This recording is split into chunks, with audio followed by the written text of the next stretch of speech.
Sir ಇಲ್ಲಿ ಪ್ರಶ್ನೆ ಇರ್ತಕ್ಕಂಥದ್ದು ಅಲ್ಲಿ ಮೇಟಿ ಕುಟುಂಬಕ್ಕೆ ಕೊಡ್ತಾ ಇದ್ದಾರೆ ಟಿಕೆಟು, ಇಲ್ಲಿ ಶಾಮನೂರ್ ಕುಟುಂಬಕ್ಕೆ ಇಲ್ಲ, ಯಾಕೆ ಇಷ್ಟು ಗೊಂದಲ ಅನ್ನೋದು ಒಂದು ಪ್ರಶ್ನೆ ಇದ್ದಿದೆ ಸರ್.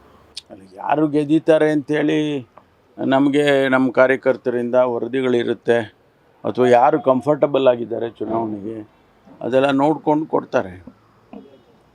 ಸರ್ ಈಗ ಡಿನ್ನರ್ ಮೀಟಿಂಗ್ಗಳು ಕೂಡ ಆಗಿದ್ದಾವೆ. ಸಿ ಎಂ ಜೊತೆ first time, second time MLAs ಮತ್ತು third time, fourth time MLAs ಅವರು ಕೂಡ ಡಿಮ್ಯಾಂಡ್ ಮಾಡ್ತಾ ಇದ್ದಾರೆ. ತಾವೇನು ಹೇಳ್ತೀರಿ ಸರ್ ಇದ್ರ ಬಗ್ಗೆ? ನಾನು ನಿನ್ನೆ ಹೇಳಿದ್ದೇನಲ್ಲ, ಅದರಲ್ಲಿ ಆ ರೀತಿ ಆಕಾಂಕ್ಷಿಗಳಿರೋದು ಸ್ವಾಭಾವಿಕ, ಮತ್ತು ಅವ್ರು ಕೇಳೋದ್ರಲ್ಲಿ ತಪ್ಪೇನಿಲ್ಲ. ಈಗ 2 ಸಾರಿ ಗೆದ್ದಿದ್ದೀವಿ, 3 ಸಾರಿ ಗೆದ್ದಿದ್ದೀವಿ, ನಮಗೂ ಕೂಡ ಅವಕಾಶ ಕೊಡಿ ಅಂತ ಕೇಳೋದ್ರಲ್ಲಿ ಏನು ತಪ್ಪಿದೆ? ಕೊಡೋದು ಬಿಡೋದು ಹೈಕಮಾಂಡಿಗೆ ಬಿಟ್ಟಿದ್ದು, ಮುಖ್ಯಮಂತ್ರಿಗಳ ವಿವೇಚನೆಗೆ ಬಿಟ್ಟಿದ್ದು. ಆದರೆ ಅವ್ರು ಕೇಳೋದ್ರಲ್ಲಿ ಏನು ತಪ್ಪಿಲ್ಲ ಅಂಥೇಳಿ ನನ್ನ ವೈಯಕ್ತಿಕವಾದಂಥ ಅಭಿಪ್ರಾಯ.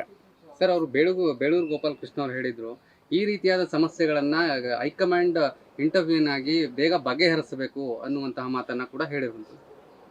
ಬಹುಶಃ ಹೈಕಮಾಂಡ್ ಗಮನಿಸುತ್ತೆ, ಅವರ ಹೇಳಿಕೆಯನ್ನು ಹೈಕಮಾಂಡ್ನವ್ರು ಗಮನಿಸ್ತಾರೆ.